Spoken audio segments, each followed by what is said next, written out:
कौम कभी खत्म नहीं होती पैसा चोरी सिर्फ करने से।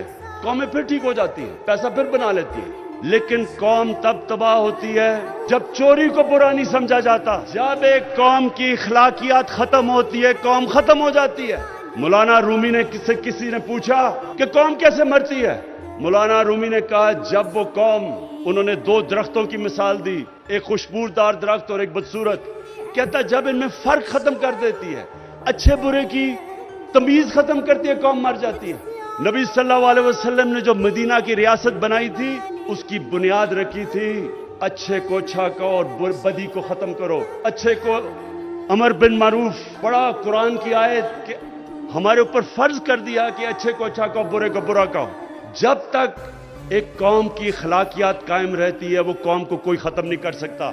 जापान, 2 एटम बॉम्ब गिरे जापान के ऊपर, 10 सालों में जापान फिर खड़ा हो गया।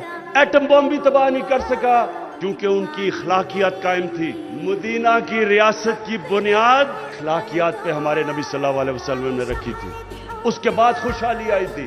तो मेरे पाकिस्तानियों, ये मैं आप सबको आखिर में ये कहना चाहता हूं कि ये कौम वो कौम बनने जा रही है जो आप अभी तसव्वुर नहीं कर सकते। अल्लाह ने इस कौम को सब कुछ दिया है, टैलेंट दिया है। यही नौजवान बाहर जाते हैं, एक से एक बड़ा काम कर देते हैं। हमारा सिस्टम क्योंकि करप्ट किया हुआ था, इसकी वजह से थोड़ा टाइम लग रहा है सिस्टम को ठीक करने में, लेकिन मुझे कोई शक नहीं कि ये अजीब कौम बनेगी।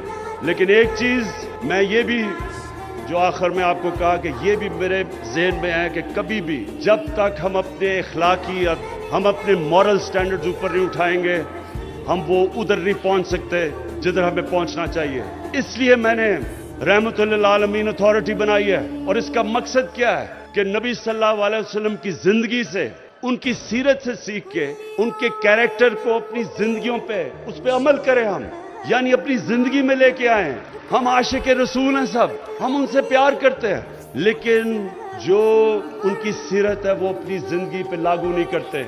और सिर्फ ये हमारा मकसद है कि अपने स्कूल के बच्चों से शुरू करें, उनको उनकी जिंदगी से सिखाएं, कैरेक्टर बिल्डिंग करें, क्योंकि अजीम कौम का अजीम